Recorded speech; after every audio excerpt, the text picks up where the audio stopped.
Welcome back to Craft Art Collectibles YouTube channel. I'm John, and in this video we're going to go over a few things that we've been working on.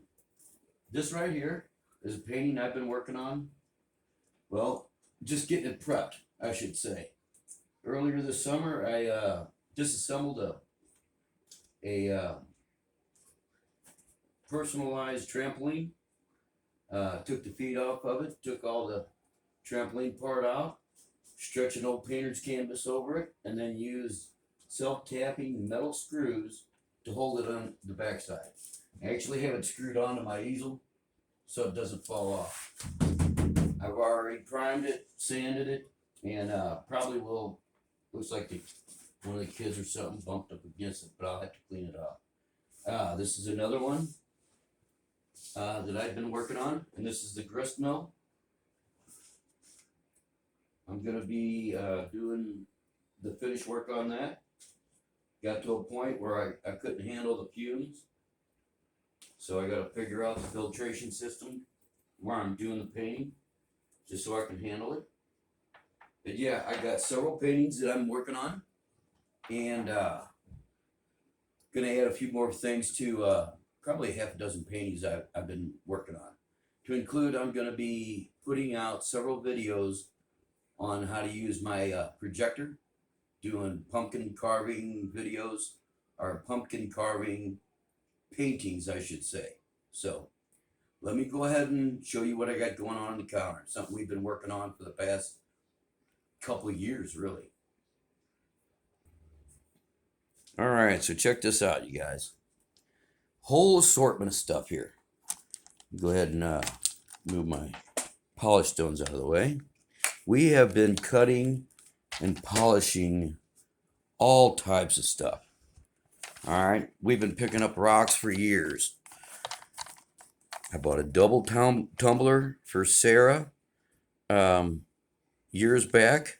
Finally figured out how to polish them to a pretty good degree. Here's one little box. I got a bunch of them here. Some of them don't polish out very well, but you can see they do have a shine to them. I really like this stone right here.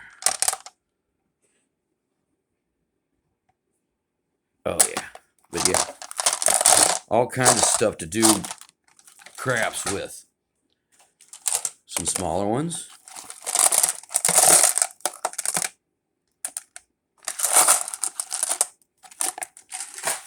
To include, I even tumbled some old tile that I had.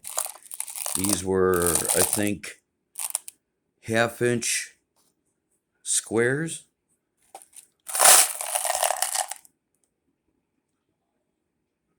They need to be polished a little bit more, but I have some other stuff in the polisher. The tumbler that's doing the polishing, I should say. Here's a bunch of smaller ones now. This is an actual piece of tile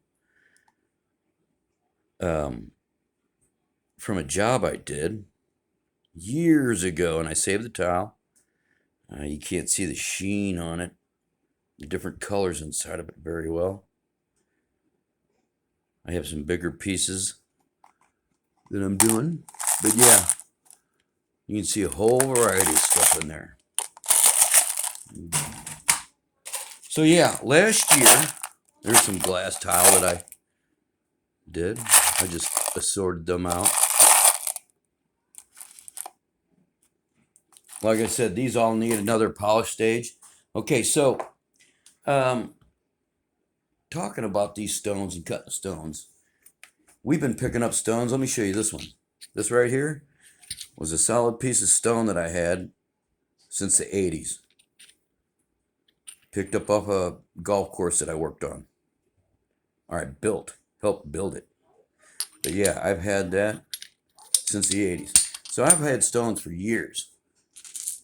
Here's some more polished stones, bunches of them. But yeah, the girls started bringing home these stones here. And I have to say that I have been picking up translucent stones for years. This is one that I picked up years ago, and the wife had it polished years ago by somebody else and turned it into a necklace. I want to rewrap it because I didn't wrap it very well. Plus, I know better techniques now. So yeah, I'm rewrapping that. But yeah, look at that. That's nice. Cat's eye, hematite. So yeah, we've been polishing stuff for years. I actually broke out the wet saw because I had some of this stone sitting around. I knew it was translucent, and I'd been watching several people on YouTube, one of them being Currently Rock Hounding and Michigan Rocks. Both channels will give you ideas on how to tumble and polish your flats. Or what do you, I can't remember what they call them. But yeah, I just took this, and basically you take that stone, you put it on the wet saw, slabs, that's what they're called, and you cut slabs with it. Now you can get a wet table saw fairly cheap. And I just took a rock, this was one rock, and just cut it into pieces. And you can see these are all translucent. You can actually see my finger behind there. See that? So yeah, all off one stone. Then you take them and you use these. I actually got this from Currently Rock Hounding YouTube channel. Okay? And if you watch his channel, they're real easy to use. But if you don't get the scratches out from the previous one, you'll have to go back. And you'll understand that once you do it a few times. As you can see, I've got a bunch of them. And you can see these are all translucent.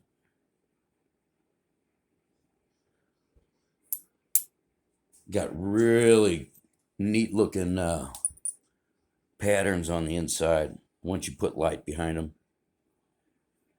Yeah, they look really good. I do got a light I'll shine. But yeah, we have been watching some channels on how to wrap wire. The wife just put this one together for somebody.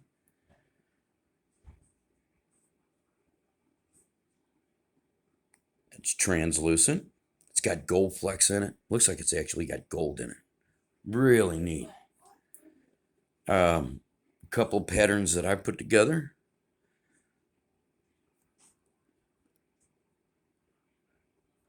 More along the lines of a Trojan helmet effigy, I guess. And I'm going to make some more. So this is getting ready to wrap this one. And I'll show you how that's done in another video, which is going to be coming soon. All right. So again, like these all right here, these are tumbled. I bought, at this point, 2 double tumblers from Harbor Freight. I bought all my grits off Amazon. I get 4 stages of grit to include a polish at the very end. So it's 5 stages of grit. We can go over that in another video. This one was mainly, this video right here was mainly about something that I did last year. Last year about this time, I'd been thinking about a lot of stuff going on in the world and what's been going on, you know, and things just kind of accumulated. That one hasn't been wrapped in the back. You can see that. I still got to do that. But these are simple, and I'll explain how in another video.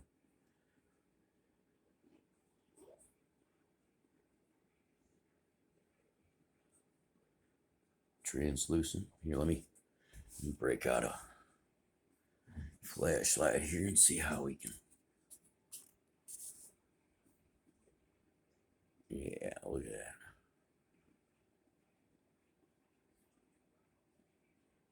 Look at how that glows. That is neat. So, I have actually written a lot of stuff. Not books. I've written some songs, or you could maybe say it's poetry, maybe. Who knows?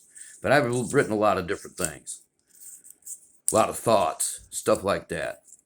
Um, so, I decided to start writing this book. And I don't know how I did it, but I started writing this book, and things just came one after another.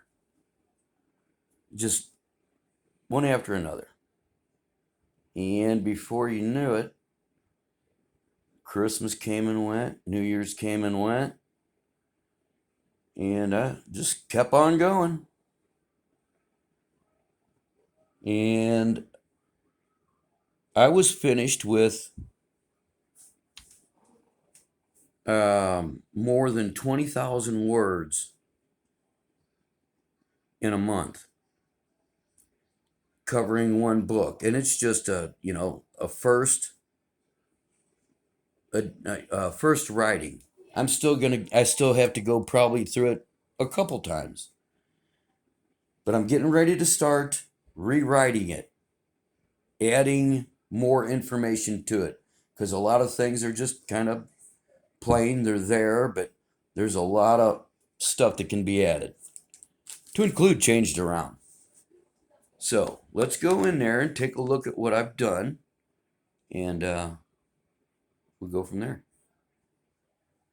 All right, so check this out. Last year, middle of December, I get it in my head to start writing some things down that were in my head. And my thinking was, what if I could go back in time using astral travel or some form of it and change things for the better? So I started writing down just a bunch of stuff. What if? What if thoughts? What if I said? That was basically my thinking. The name of the movie would be What If? And it's because when I go back in time and I talk to my parents for the first time, I basically tell them, what if I said this? What if I said that? Basically saying, what if I said I was from the future? I came up with possible characters, family tree.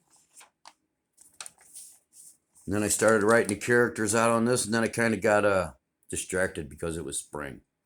And I got a ton of things to do in the spring. Well, I can't say that, but because I was basically done with this in middle of January. Yeah. But I gave up on it. I had other things to do. Let's see here. Going from the characters. I started writing a bunch of things down. Let me go ahead and drop this down a little bit here. There's going to be different types of entities or demons. My different thoughts on it. Dark forces. Light forces. Astrals. I mean, there's all kinds of different things in this. Automatons. Reptoids. They drink the water. Beldorians. And like I said, these are things that I wrote down almost a year ago. So yeah. Now this movie right here, What If, deals with some flashback movies, okay? And I've already wrote the premise for both these. To include have other movies in mind that come off of this, because you can go so many directions with this book. Unreal. Talking about how they all keep diaries, that way they can keep things straight. Grandparents, John's side, Robert and Marianne. start talking about, and you can see I just dropped off. It's my ADD, I guess. And then I start going in. I think Mary Ann Shepherd, her soul is going to be, well, they have kind of like the Dalai Lama soul, where they can remember who they are from life to life. Okay, I'll give you that one. These two have been together since 20 something, 2300 something BC. I got it all written down in here somewhere, and it explains out how they got together, how they met, and basically they are souls that can retain who they were, so they meet each other life after life after life, always trying to find each other, not always happening, and always running into problems, and I mean just everything. But yeah, this is John's flashback movie. This is a layout basically for dealing with John's timeline in the military, to include how he met the mother of his child. So yeah, it's a layout of it. Full pages. That's the layout of the John's flashback movie. Here's a lead-in, just something I wrote leading into the second movie. Now the grandparents flashback movie. Like I said, I've written down the premise to a lot of this stuff. It just needs to be written out.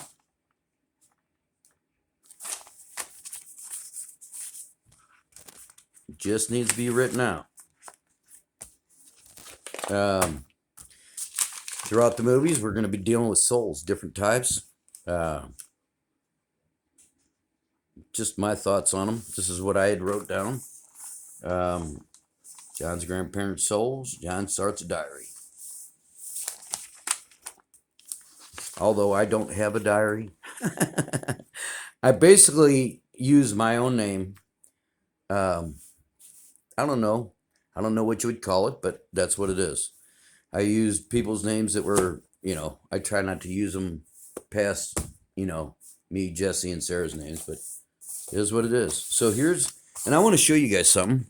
Over the years, I have been accumulating all kinds of paper, just and notepads and notebooks. And you can see, I had this stuff sitting around. There's one. You can see how thick it is. Here's another one, just full. Well, I'm getting ready to start revising this book here, and I'm going to need one of those. So, coming to the book itself. Now, this is it. This is how it started, right here in this blue, well, I don't know, note folder or whatever you want to call it, binder. I opened it up, started writing. This is not the original first page. And if you read that first page, stop it and read it, it doesn't go into a whole lot of detail. So that's one of the reasons why I'm going back through and writing a lot of things out. And I'm not sure if I should actually spell everything out, because I'm writing this with actually a calligraphy pen, guys. I started writing with a regular pen, and then I switched over. Let me see if I can zoom in a little bit here. As you can see, I pretty much go all the way down to the end of the page, and it doesn't matter. I don't have too many scribble outs. I didn't throw a page away. I just changed things and kept going. zoom back out.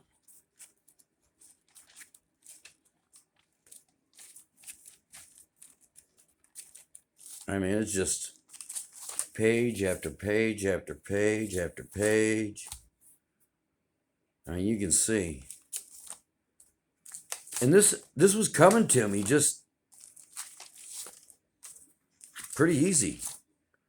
Pretty easy. And you can see. I even marked out the scenes. I don't know how any of this works, but I was kind of writing this as a screenplay / book, and kind of combined the two, I guess. I don't know. 63rd scene. End of credit scenes. I even go into that.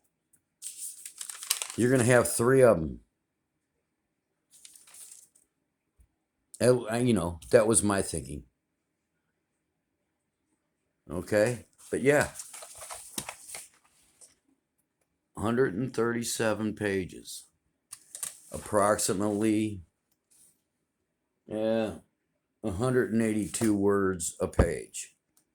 And you can see I've written all the way down. I figured 26 lines, 7 words a line on average, something like that. And yeah, you can see I went to town. I have to go through and kind of familiarize my book again. And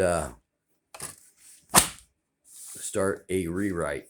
So again, I'm looking for some advice on what to do with this thing. I am going to start rewriting it, but if anybody has some advice right now before I go through this thing again, I'd really like to work with some people and expand this. This right here could be one of the best trilogies to start in so long. It's unreal. So yeah, again, what if? A big question. Yeah. So I hope you enjoyed the video. I got some more coming out, and I'm going to end it on this note. Y'all have a good day.